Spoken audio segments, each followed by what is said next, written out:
은혜 받으실 하나님의 말씀은 사도행전 11장 19절에서 26절까지의 말씀입니다.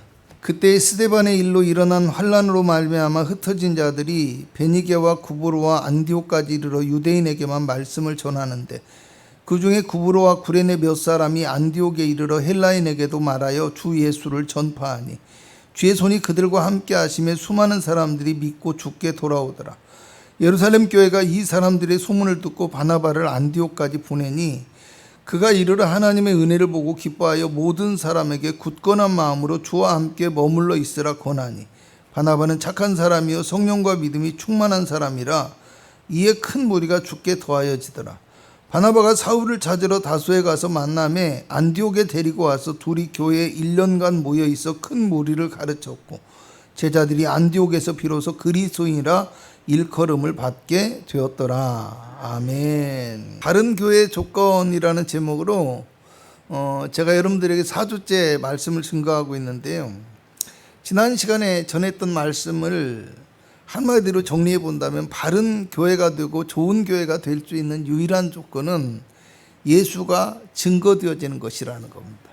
그래서 예수가 그리스도이시며 또 주 예수 그리스도를 통해서만 구원에 이를 수 있다는 이것을 증거하는 교회가 진짜 바른 교회가 된다라는 거예요. 좋은 환경이나 조건에서만 또 복음의 역사가 일어나는 것이 아니라 환난과 핍박이 있어도 복음의 열정이 꺼지지 않고 또 오히려 고난과 어려움 속에서도 끝까지 복음을 전하고 또 그 믿음의 시련을 통해서 더 복음의 역사가 강력하게 나타나고 성장할 수 있어야 그것이 진짜 그리스도의 몸된 교회가 되어지는 것이며 하나님께서 함께 하시는 진정한 바른 교회라고 할 수 있다라는 겁니다. 여러분, 오늘 이 본문이 어떤 거예요? 초대교회 시대에 최초로 이방인이 중심이 되어져서 세워지고 또 무엇보다도 이방 지역의 선교의 중심적인 역할을 감당했던 안디옥 교회가 어떻게 세워지게 되었는지에 대해서 이야기하고 있는 내용인데요. 안디옥 교회가 세워진 배경에도 바로 그 환난과 고난이 있었다라는 겁니다. 사도행전 8장 2절을 보면 스데반 집사의 순교 이후에 예루살렘에 있는 교회에 큰 박해가 있었고요. 그로 말미암아서 사도회에는 다 유대와 사마리아 모든 땅으로 흩어졌다고 말씀합니다. 그리고 8장 3절에는 핍박의 강도가 얼마나 심했는지에 대해서 이야기하고 있거든요. 뭐라고 했냐면 사울이 교회를 잔멸할 때 각 집에 들어가 남녀를 끌어다가 옥에 넘긴이라고 이야기합니다. 여기서 잔멸한다라는 뜻이 무슨 이야기냐면요, 모욕을 주고 더럽힌다는 뜻이에요. 근데 거기에 어떤 의미가 들어있냐면은 파괴하고 황폐하게 만든다라는 의미가 들어있는 말이라는 겁니다. 그러니까 교회를 철저하게 부수고 또 성도의 씨를 말려버리겠다라는 그런 태도로 교회들을, 성도들을 또 핍박하고 고통을 주고 있었다라는 겁니다.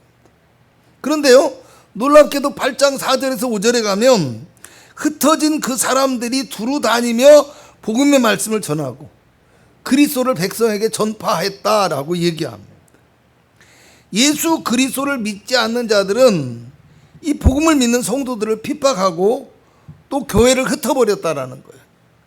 그렇지만 오히려 환난으로 말미암아 흩어진 성도들은 극심한 환난 중에 있음에도 불구하고 그리스도를 전파하는 복음의 사명을 감당하고 있었다라는 겁니다. 오늘 보면 19절 21절에서요. 스데반의 일로 일어난 환난으로 말미암아 흩어진 자들이 안디옥까지 이르러서 말씀을 전하고 또 주 예수를 전파하였더니 주님의 손이 그들과 함께 하셨고 수많은 사람들이 믿고 주께 돌아오는 그런 아름다운 역사가 일어나게 되었다라는 겁니다. 지금 그들에게 일어난 환난을 가리켜서 뭐라고 하냐면 스데반의 일로 일어난 환난이라고 그렇게 얘기하고 있어요. 무슨 얘기예요? 예루살렘에서 스데반 집사가 예수가 그리스도라는 복음의 말씀을 전하다가 유대인들에게 돌에 맞아서 죽게 되는 이 사건을 이야기하고 있는 겁니다. 이 말은 무슨 얘기예요? 곧 누구라도 공개적인 자리에서 복음을 전하다가는 여차하면 돌에 맞아 죽을 수도 있다는 뜻이 될 수 있는 겁니다. 그런데 지금 안디옥에 이르게 된 성도들은요, 그런 환난과 고통 중에도 자신들에게 주어진 복음의 사명을 잊지 않고 예수 그리스도의 복음의 말씀을 전하고 있었다라는 겁니다. 그랬더니 주의 손이 그들과 함께하였고 오히려 수많은 사람들이 더 믿게 되는 이 복음의 역사가 일어나게 되어졌다라는 겁니다. 여러분, 지금 그들에게는 극심한 환난과 고통이 있었음에도 불구하고요, 고난 속에서도 하나님의 뜻을 이루는 진짜 복음의 일꾼의 모습이 있었다는 것이고요, 그들은 진정한 그리스도인다운 삶을 살아가고 있었다는 뜻이 됩니다. 여러분 생각해 봅니다. 말이 흩어진 사람들이다 이렇게 하고 있어요. 말을 좋게 하니까 흩어진 사람들이라고 이야기하는 거지, 실제적으로는 어떤 것입니까? 환난을 피해서 도망친 사람들이라는 겁니다. 유대인들에게 의해서 예루살렘에서 쫓겨난 사람들이라는 겁니다. 그래서 쫓겨났는데, 도망쳤는데 정착해서 살 곳이 없어요. 그리고 또 계속된 핍박이 강하게 몰려오고 있어요. 그러니까 쫓겨서 예루살렘에서 480km나 떨어진 안디옥까지 이르게 된 사람들이라는 겁니다. 그런데 이런 연약한 사람들이 어떻게 이런 엄청난 역사의 주인공이 되어질 수 있었느냐, 이런 말입니다. 여러분 왜 그랬을까요? 그들에게는 예수님에 대한 믿음의 확신이 있었기 때문이라는 겁니다. 예수님께서 십자가에 못 박혀 죽으심으로 말미암아 우리의 모든 죄를 다 용서해 주셨다, 이것을 알고 있는 거예요. 또 예수님께서 죽으셨지만 사흘 만에 다시 부활하심으로 인해서 죄로 말미암아 죽을 수밖에 없는 우리에게 영원한 생명을 주셨다는 사실을 믿는 믿음의 확신이 그들 가운데 있었다라는 겁니다. 또 그 예수님께서 다시 이 땅에 오시는 그날에 영원한 새하늘과 새 땅을 우리에게 주실 뿐만 아니라 하나님의 그 나라에서 영원히 주님과 함께 살 것이라는 그 어떤 참 소망과 확신이 그들에게 있었다라는 겁니다. 여러분, 우리가 신앙생활을 열심히 하고 우리가 신앙생활을 아주 잘하는 것도 물론 중요합니다. 그렇지만 그 무엇보다도 중요한 것이 뭐냐, 그 무엇보다도 먼저 우리에게 있어야 될 것이 무엇이냐, 믿음의 확신이라는 겁니다. 그 믿음의 확신이 있어야 우리가 온전한 신앙생활을 할 수 있는 거예요. 믿음의 확신이 있어야 성도가 성도다움을 유지할 수 있고요, 복음의 일꾼이 되어질 수 있는 거예요. 여러분, 주님의 십자가가 능력이라는 걸 믿어야, 그걸 믿는 믿음이 있어야 우리도 우리에게 주신 자기의 십자가를 지고 주님을 쫓을 수 있는 거예요. 여러분, 주님의 부활이 참된 부활이고 생명이라는 걸 믿을 수 있어야 우리가 어떤 고난과 죽음 앞에서도 두려워하거나 주님을 부인하지 않고 오히려 할렐루야 하면서 우리가 믿음을 고백할 수 있는 진짜 성도가 될 수 있다는 겁니다. 여러분, 무엇보다도 우리가 이렇게 놀라운 주님의 역사를 경험하는 믿음의 주인공이 되기 위해서는 복음을 전하고자 하는 간절한 마음이 우리에게 있어야 된다는 거, 그걸 기억하실 수 있기를 바랍니다. 여러분, 본문에도 흩어진 사람들이 안디옥에 이르러서 유대인에게만 말씀을 전하고 있는데, 그러다가 그 중에 몇 사람이 헬라인에게도 주 예수를 전파하였다고 합니다. 여러분, 이걸 상상해 보면 아마도 처음에는 하나님을 아는 유대인들에게 예수님을 전했다라는 겁니다. 근데 그들이 잘 믿지 않아요. 복음의 말씀을 받아들이지 않아요. 그러니까 안 되겠다, 그러면 헬라인에게라도 말씀을 전해야겠다, 이렇게 생각하고 하나님을 모르는 헬라인에게 가서 복음을 전했던 것 같다라는 겁니다. 여러분 잘 아시다시피 사도행전을 보면 사도 바울도요, 가는 곳마다 먼저 유대인의 회당에 가서 자기 동족들에게 그리스도의 말씀을 전하는 겁니다. 근데 유대인들이 바울이 전하는 그 복음의 말씀을 듣고도 믿지 않을 뿐만 아니라 오히려 반대하고 핍박하고 죽이려고까지 하게 되어지니까, 너희가 믿지 않으니까 그러면 이제부터 나는 이방인에게 가서 복음을 전하겠다, 이러고 이방인을 향하는 겁니다. 여러분, 복음을 아무리 전해도 믿지 않으니까 에이 안 되려나 보다 하고 포기했던 것이 아니라는 겁니다. 오히려 마음에 끌어오르는 복음의 열정을 주체할 수가 없는 거야.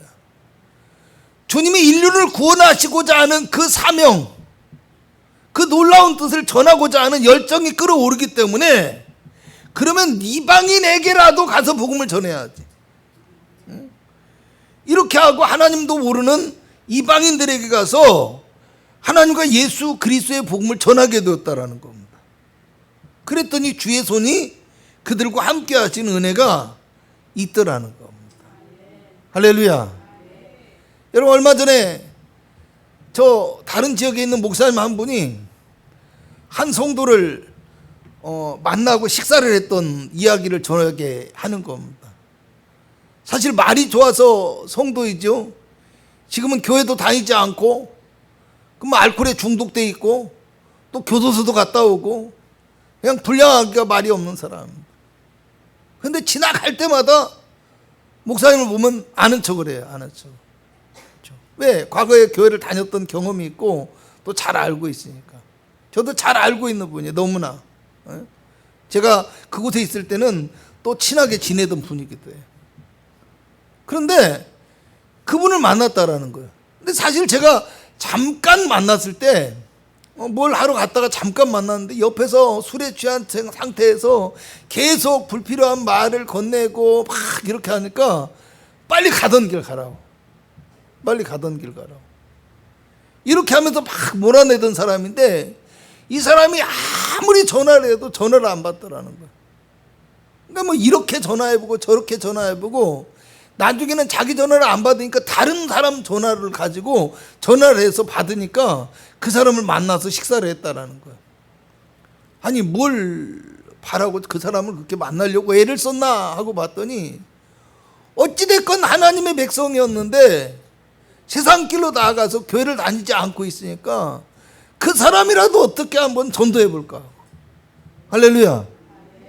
포기하지 않고 그 사람을 향해서 복음의 손길을 내밀기 위해서 그렇게 애를 써서 만났다라는 겁니다. 제가 그 말을 듣고 굉장한 도전을 갖게 되었어요. 사실 우리는 그렇잖아요. 제가 보기에 판단할 때도 그 사람이 믿음을 갖기 너무 힘들 것 같아요.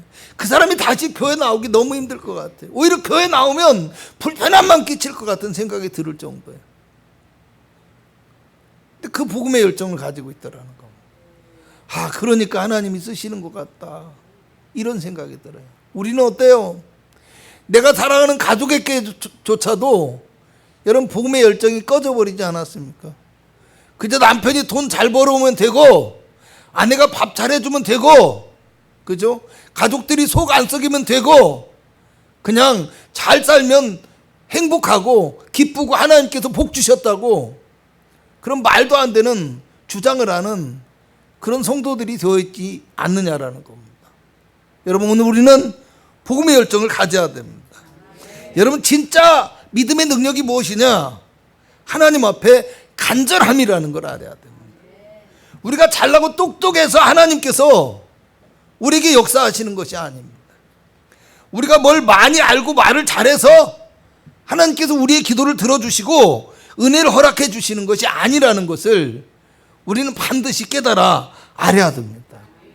여러분, 간절함이 없는 기도는요, 허공을 치는 메아리와 같아요. 그래서 이 간절함이 없는 기도, 그냥 멋있고 잘난 기도는요, 그냥 내 귀를 만족시키는 거예요. 그냥 내가 기도하고, 기도 잘 나오네 오늘. 내가 멋진 기도한 것 같아. 하나님, 내가 이 정도로 기도하면 하나님 들어주시겠죠. 자기 만족, 자기 자만 속에서 하는 기도는요, 결코 하나님께서 들어주지 않아요. 진정한 간절함, 하나님 앞에 낮아짐, 하나님의 은혜를 구하는 그 간절함이 우리에게 있어야 된다는 겁니다. 여러분, 누가복음 18장에 보면 예수님께서 불의한 재판관의 비유를 들어줘요. 그러죠? 그래서 과부의 그 기도, 끈질긴 기도를 이야기하면서 하나님께서 하물며 밤낮 부르짖는 택하신 자들의 기도를 들어주시지 않겠느냐, 이렇게 말씀을 하세요. 그리고 난 다음에 다시 기도에 대해서 얘기를 하는데, 기도하러 성전에 올라온 기도하러 성전에 올라간 두 사람의 기도를 비유하는 거예요. 한 사람은 바리새인이에요. 하나님 앞에서 자신의 그 의로운 삶을 드러내면서 확신에 찬 기도를 하고 있어요. 너무나 믿음이 좋고 정말 하나님 앞에 온전하게 살아간 그런 사람이에요. 어디 한 군데도 흠잡을 데가 없는 믿음을 가진 사람이에요.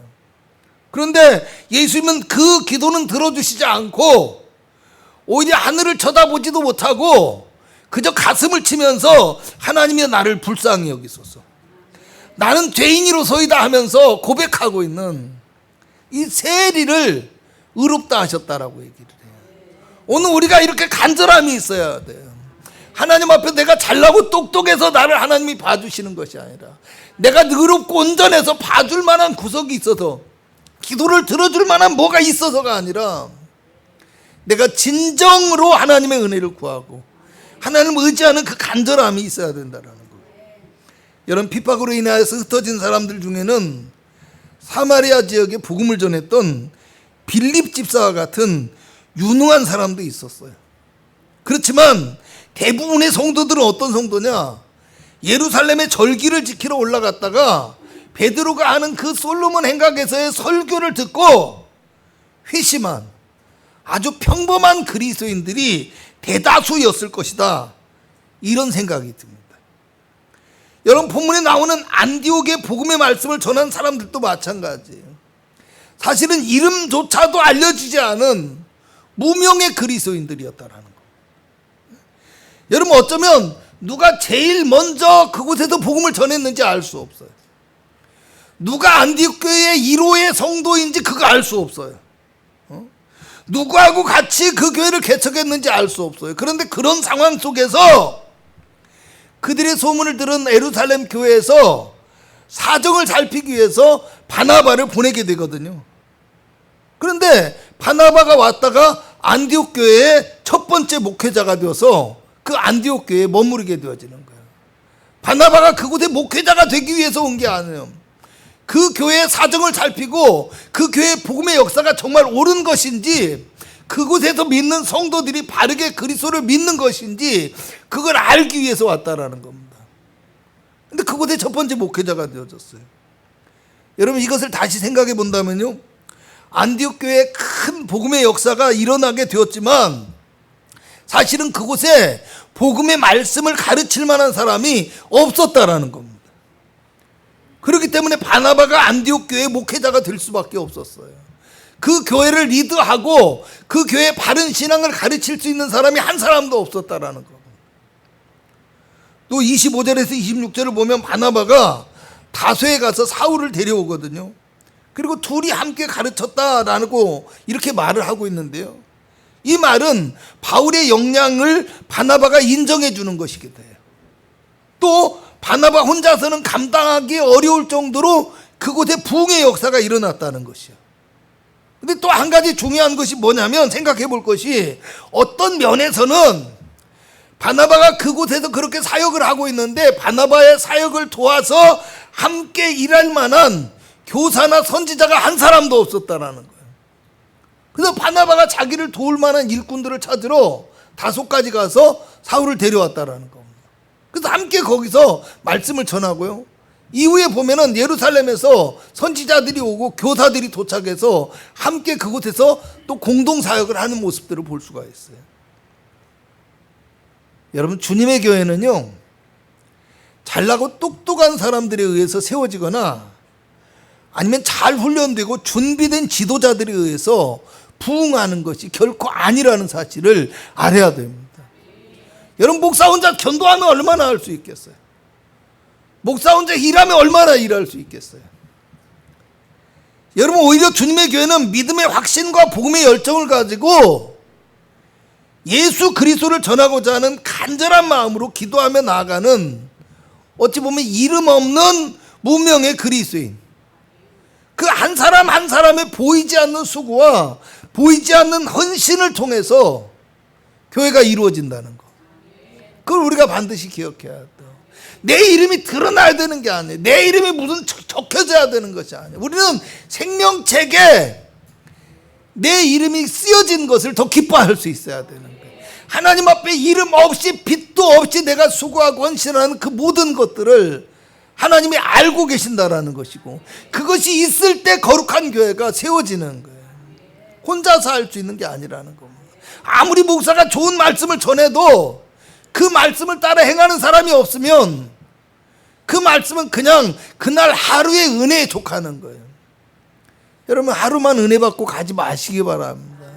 그 은혜의 말씀이 여러분의 생명의 양식이 되어지고 인생의 어떤 디딤돌이 돼야 돼요.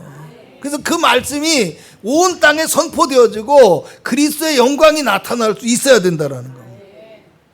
여러분, 그렇기 때문에 사실은 여러분 잘나고 똑똑한 사람들에 의해서 이루어지는 것이 아니라 이렇게 무명의 이름 없는 성도들, 작고 작은 사람들의 헌신과 노력과 수고를 통해서 이루어지는 것이기 때문에, 그렇기 때문에 이 모든 것을 하나님의 은혜라고 고백할 수밖에 없다라는 겁니다. 이 교회가 그 하나님의 은혜가 있어야 되는 거예요.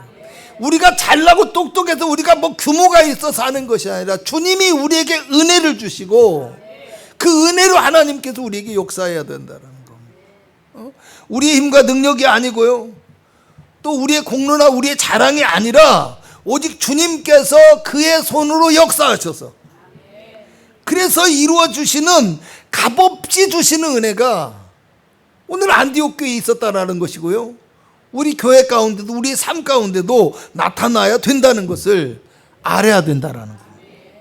여러분, 23절을 보면 바나바가 안디옥에 이르러서 하나님의 은혜를 보고 기뻐하여 모든 사람에게 굳건한 마음으로 주와 함께 머물러 있으라 권하였다라고 이야기합니다. 하나님의 은혜를 보고 기뻐하였다라고 얘기합니다. 사도들이 와서 복음을 전한 것도 아니고요, 교사나 선지자들이 그곳에 와서 말씀을 가르쳤던 것도 아니에요. 그저 예루살렘으로 절기를 지키러 왔다가 회심했던 무명의 그리스도인들이 예수 믿으세요, 예수님이 그리스도이십니다, 예수님 믿어야 천국 갑니다 하고 그렇게 그냥 전했을 뿐인데, 유대인의 땅도 아닌 이방인의 땅에, 죄악이 가득하고 향락이 가득한 그 땅에, 우상이 가득한 그 도시에 하나님의 은혜가 아니고서는 결코 이루어질 수 없는 역사가 나타나고 있었다라는 겁니다. 그러니까 그 은혜를 바라봤다라는 겁니다. 그리고 바나바가 하는 말이 굳건한 마음으로 주와 함께 머물러 있어라, 이렇게 얘기하고 있어요. 여러분, 교회가 교회다워지고요, 성도가 성도다워지기 위해서는 다른 것이 필요한 것이 아니라 주님을 모시고 주님과 함께하며 주님과 동행하는 그리스도인이 되어야 돼요. 그런 삶이 필요합니다. 그래서 26절을 보면 제자들이 안디옥에서 비로소 그리스도인이라 일컬음을 받게 되었더라, 이렇게 말씀합니다. 무슨 얘기예요? 그리스도가 중심이 되어지고 그리스도의 말씀을 따라서 살아가는 새로운 신앙 공동체가 생겨났다라는 겁니다. 세상과 구별되어진 거룩한 성령 공동체가 오늘 이루어졌다라는 겁니다. 그리스도인이 그리스도인다워지고 그리스도인이 그리스도의 영광을 나타내고 그들의 삶을 통해서, 아, 정말 저 사람 그리스도인이구나, 정말 저 사람 우리하고는 다르구나, 저 교회는 정말 하나님의 교회가 맞구나 하는 그런 이야기를 들었다라는 겁니다. 누구에게서? 우리가 하는 얘기가 아니라, 그죠? 우리가 우리 교회 좋은 교회예요, 우리 교회 괜찮은 교회예요, 이렇게 이야기하는 것이 아니라 세상에 믿지 않는 사람들까지도, 아, 저 사람들은 그리스도의 사람들이구나, 저 사람들은 우리하고는 무언가 다르구나, 저 사람들의 삶은 정말 그리스도가 중심이 되어진 삶을 살아가고 있구나, 이렇게 인정할 수 있는 교회가 되어지고 있었다라는 겁니다. 여러분, 교회의 본질도 예수님이시고요, 교회의 중심도 예수님이시고, 교회를 세우시고 이끌어 가시는 분도 예수님이어야 됩니다. 내가 아니에요, 사람이 아니에요. 세상에 어떤 조직이나 프로그램, 잘 되어진 어떤 그런 것들이 아니에요. 오늘 우리가 예수 그리스도만을 의지하며 예수 그리스도의 은혜만을 구하는 간절한 믿음을 가지고 우리가 살아가게 되어진다면, 오늘 우리가 비록 부족할지라도, 오늘 우리가 비록 연약할지라도 주님은 우리에게 십자가와 부활의 능력으로 찾아오시고 우리에게 그 은혜를 허락해 주신다라는 거, 여러분 믿으시기 바랍니다. 이방인의 도시였던 안디옥에 이름 없는 무명의 그리스도인들을 통해서 역사하셨던 것처럼 오늘 우리의 모든 삶과 거룩한 교회 가운데 주님께서 크게 역사하시고 은혜를 베풀어 주셔서 하나님의 놀라운 기적과 역사가 일어나는 은혜가 있으시기를 주님의 이름으로 축복합니다. 기도합니다. 환난과 고통 중에도 믿음을 잃지 않게 하시고 믿음의 확신과 소망을 가지고 살아가는 거룩한 주의 백성들이 되게 하여 주옵소서. 우리 마음속에 복음의 열정과 꿈을 가지고 있게 하여 주옵시고 더욱 간절히 주님의 은혜를 구하며 주님과 동행하는 그리스도인이 되어지게 하여 주시어서 우리의 삶을 통해서 그리스도를 증거하게 하옵시고 하나님의 영광을 나타낼 수 있는 능력 있는 그리스도인들이 다 될 수 있도록 주님 축복하시고 은혜를 더하여 주옵소서. 오늘 우리가 가지고 나온 모든 문제와 어려움과 기도의 제목을 들어 응답하여 주시길 원하옵니다. 예수님의 이름으로 기도합나이다. 아멘.